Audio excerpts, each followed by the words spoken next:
오늘 강연에서는 현대물리학에서 가장 중요한 화두인 중력파 블랙홀을 물리학적인 우주 시공간의 관점에서 같이 생각해보는 시간을 갖고자 합니다.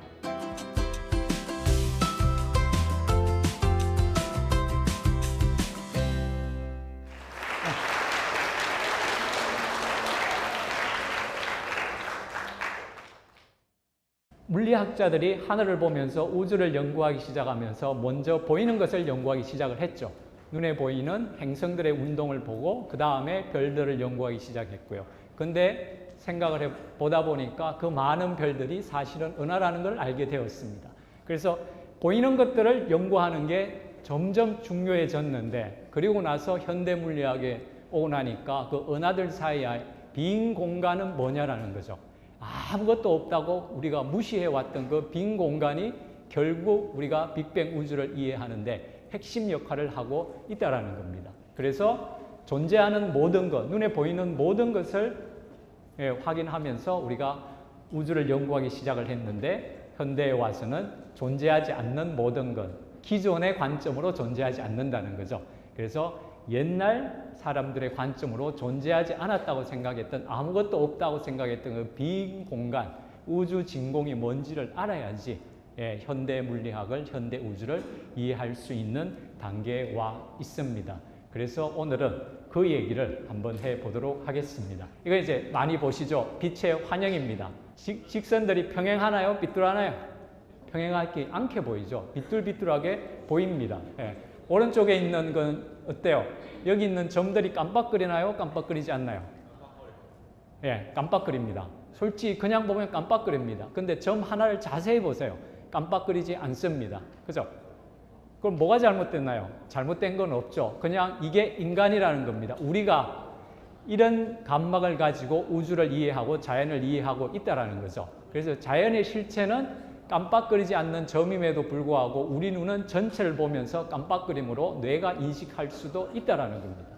그래서 여러분들이 지금 이 자리에 오기까지 많은 것들을 보고 판단을 해왔는데, 여러분의 상식이 우주 진공에는 아무것도 없을 거야 라고 생각했던 그 판단이 이런 판단을 근거로 했을 수도 있다는 거죠. 그래서 제가 오늘 우주 진공에 대해서, 시간에 대해서, 중력파에 대해서 뭔가 조금 이상한 얘기를 하더라도 여러분들이 가지고 있는 상식이라는 게 조금 과학과 맞지 않을 수도 있다라고 마음을 열어주시면 좋겠습니다. 그래서 결국 오늘 얘기하는 핵심 중에 하나입니다. 존재의 의미는 관계 속에 있다라는 겁니다. 그래서 우주 진공에 뭐가 있다, 암흑 에너지가 있다, 입자가 있다, 별이 있다, 있다라는 것은 뭐를 전제로 합니까? 주위 빈 공간을 전제로 하고 있는 거죠. 주위 공간에 아무것도 없어야 그 속에서 어떤 변화를 통해 존재의 의미가 있는 겁니다. 그래서 존재의 의미는 관계 속에 있다는. 그럼 생각을 해봅시다. 여러분 혼자서 우주 진공 속에 그냥 가만히 떠 있다고 합시다. 삶의 의미가 있을까요? 어떤 상호작용도 없어요. 오늘이나 내일이나 아무 변화가 없습니다. 존재의 의미를 찾기가 어렵죠. 그렇지만 옆에 다른 친구가 있으면 그 관계가 변하면서 우리가 존재의 의미를 찾아가고 있습니다. 그래서 현대 물리학에서 지금까지는 물리학을 이해할 때, 입자를, 운동을 이해할 때 진공을 무시하고 그렇게 이해를 하려니까 여러 가지 어려운 것들이 발생을 했습니다. 근데 진공과의 관계 속에서 새롭게 이해를 하기 시작하니까 보지 않았던 것들이 보이기 시작을 하고 있죠.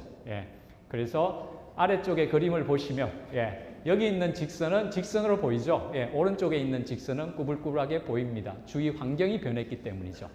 주위가 깨끗하면은 직선으로 보이지만 주위가 변화가 있으면 다르게 보일 수도 있다라는 겁니다. 이건 뭘까요? 제가 좋아하는 작품입니다. 뭘까요? 아무것도 없죠. 기마타 씨의 사진 작품입니다. 보면은 제목에 1만 번의 존재 확인이죠. 뉴욕만. 어떻게 짐작이 가시나요? 뉴욕에서 찍은 사진 10,000장을 합성한 작품입니다. 자, 이게 있어요, 없어요? 있죠. 사진 10,000장이 들어갔습니다. 뉴욕의 생생한 도시의 모습이 이 속에 다 들어갔습니다. 근데 10,000장이 합쳐지는 거 어때요? 없죠. 있는데 없는 거예요. 그죠? 분명히 정보가 들어갔는데 우리 눈으로 인식할 만한 변화가 없다는 겁니다. 그죠? 예.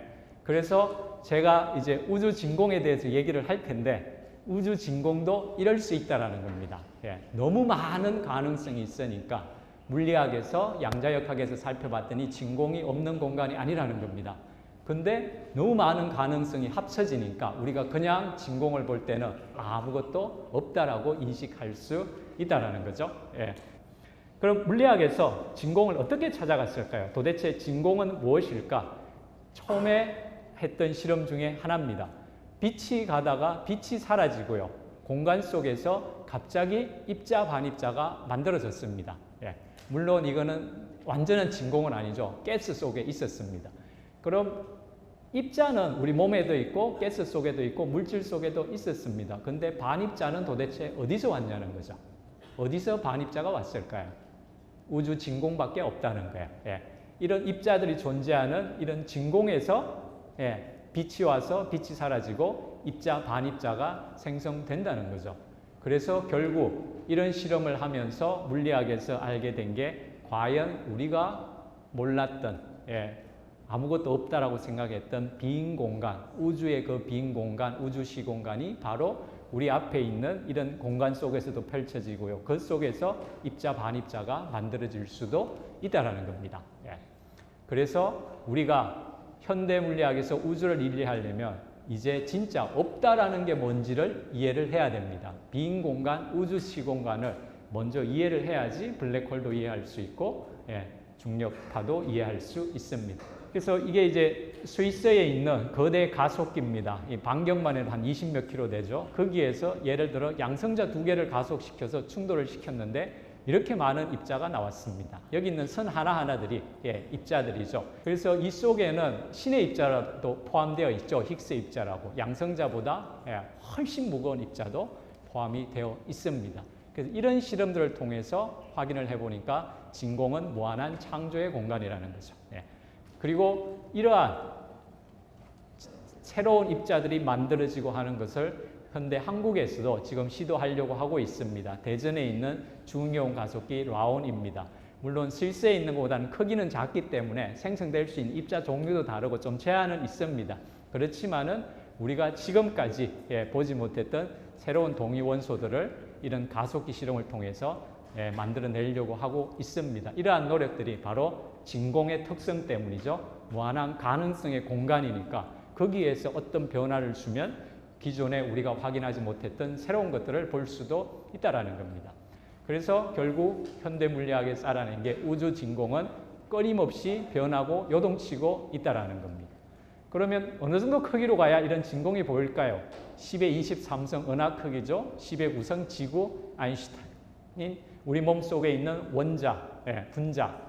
근데 이 작은 이 전자들이 돌아다니는 공간이 사실은 우주 진공과 같은 빈 공간이죠. 그 빈 공간을 10배씩 20번 확대하니까 바로 이와 같이 끊임없이 변화하는 진공의 모습이 보일 거라는 겁니다. 물론 이거는 상상도죠. 이론적인 겁니다.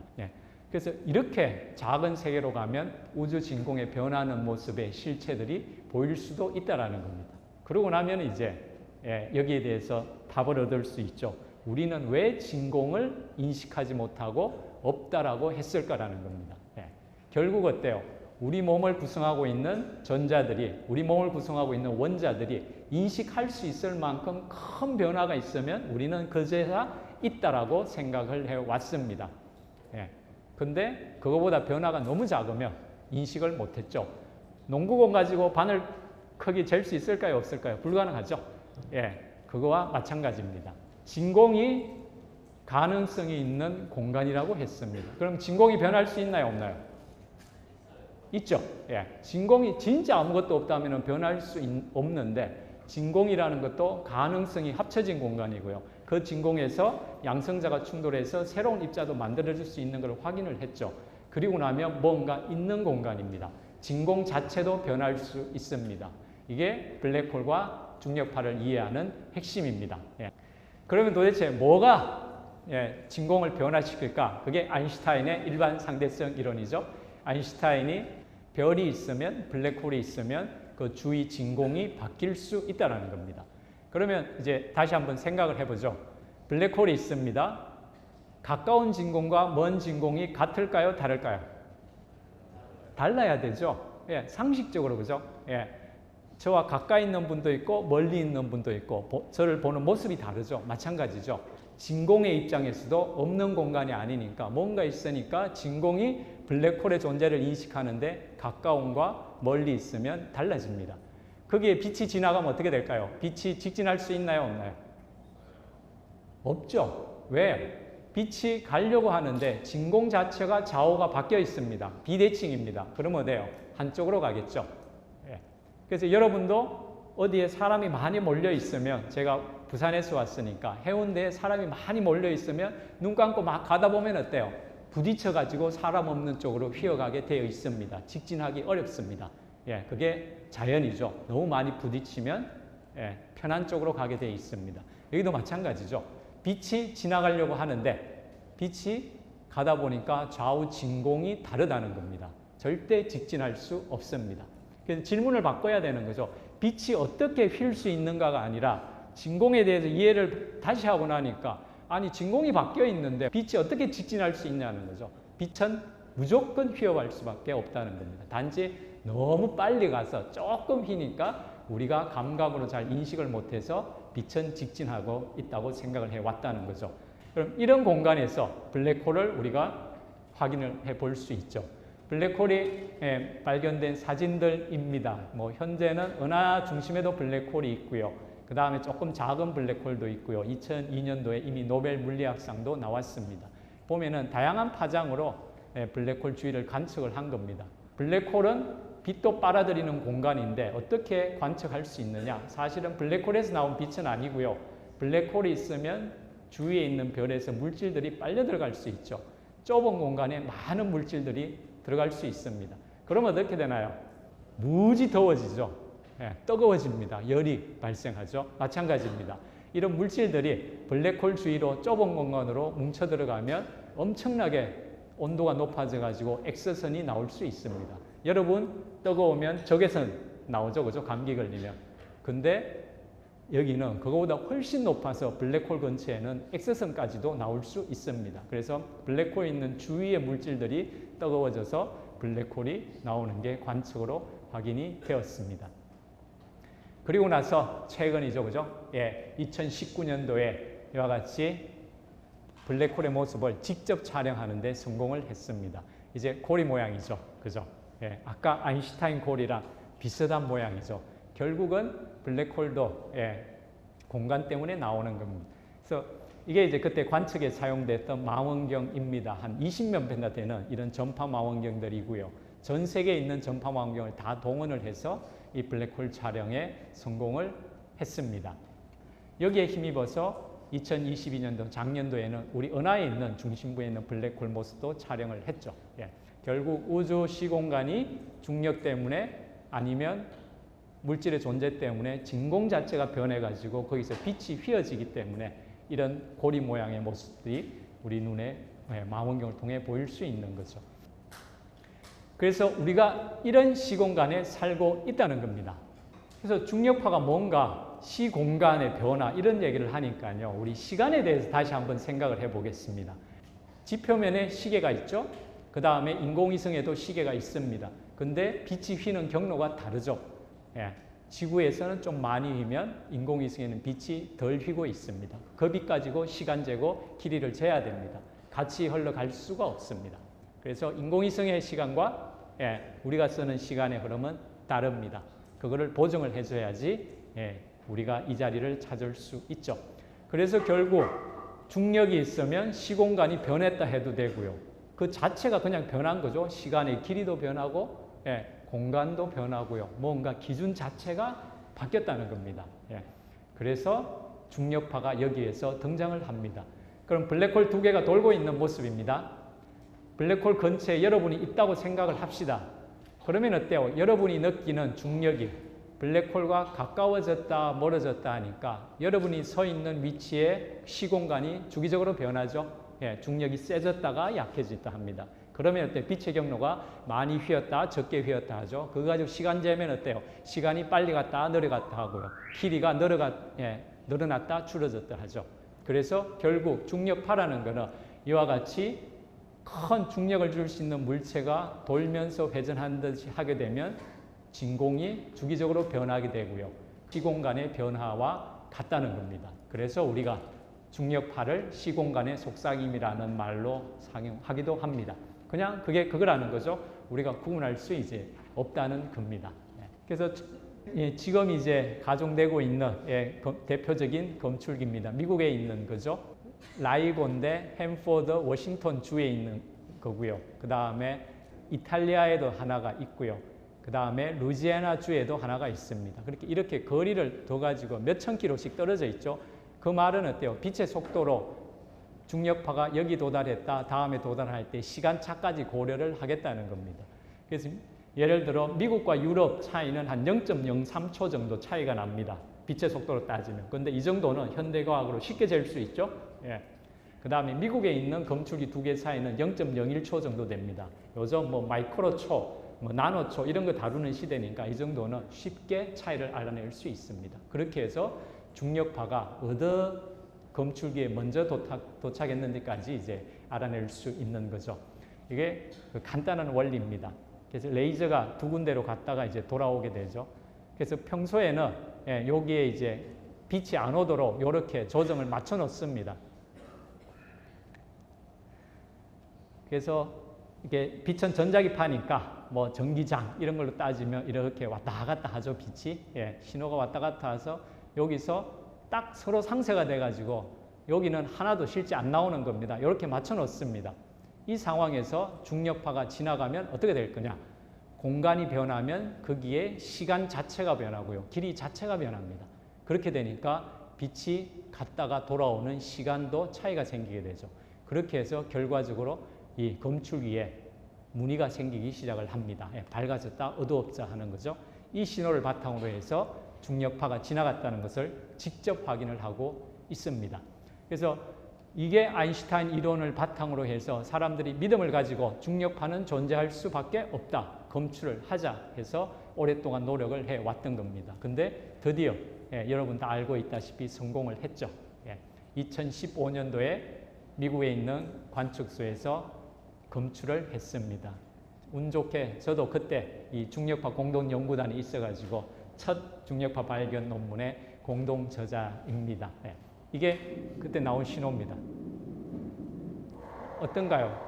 마지막에 뭐 윕 하는 소리, 그죠? 요 짧은 시간, 요게 중력파의 신호가 됩니다. 그럼 X축을 보세요. 이게 시간이 0.5에서 1초 사이입니다. 그죠? 그래서 마지막에 보면 한 0.1초밖에 안 되는 요 시간 차이에, 짧은 시간 사이에 이 Y축이 주파수입니다. 1초에 32번 신호가 오다가 어때요? 거의 한 300번대로 올라가죠. 0.1초 사이에 우주에서 뭔가가 10배 빠르게 돌기 시작을 한다는 거예요. 어떻게 이게 가능하냐라는 거죠. 그래서 결국 여기서 이렇게 올라가는 요 모습을 분석을 해보니까 블랙홀 두 개가 돌다가 중력파를 내면서 병합하는구나. 그거를 이제 알게 된 거죠. 그래서 결국 첫 논문의 그림입니다. 그래서 블랙홀 두 개가 이렇게 돌고 있다가 너무 가까워지면 점점 중력파가 세지고 중력파는 밖으로 퍼져나가니까 결국 에너지를 잃어버리게 돼서 결국 마지막 하나의 블랙홀이 되죠.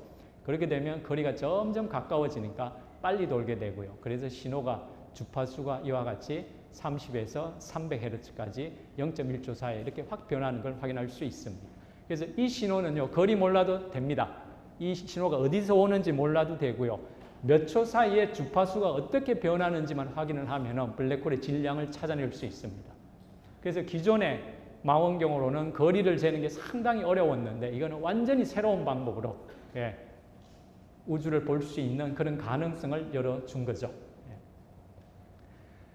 근데 더 재미있는 거는 그 뒤에 일어났습니다. 그래서 2015년도에 중력파가 발견되고 2년 뒤에 노벨 물리학상이 수상이 되었죠. 중력파의 이 세 분이 노벨 물리학상을 받았습니다. 그리고 나서 한 2주 뒤인가요? 조용히 10월 17일에 중성자별 충돌에서 중력파와 전자기파가 나온 걸 동시 관측에 성공을 했습니다. 전 세계적으로는 과학자들 사이에서 아주 큰 뉴스였습니다. 그러면 중성자별이 뭘까요? 예. 보면은 질량은 태양의 한 2배 정도 됩니다. 지구의 한 67만 배 정도 되고요. 근데 반경이 15km밖에 안 됩니다. 그러니까 처음에 이 제안이 나왔을 때 참 믿기 어렵죠. 어떻게 지구보다 이렇게 무거운 게 반경이 15km에 있을 수 있냐, 말도 안 된다. 그렇게 생각을 했지만 관측으로 점점 확인이 됐고요. 지금 중력파까지 관측된 상황에서는 중성자별 존재는 부정할 수 없습니다.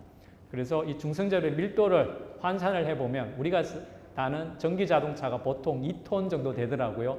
그 전기자동차 1억 대를 모아가지고 각설탕 크기 하나 정도의 압축을 하면 중성자별의 밀도가 됩니다. 이런 별이 실제 우주에 존재하고 있고요.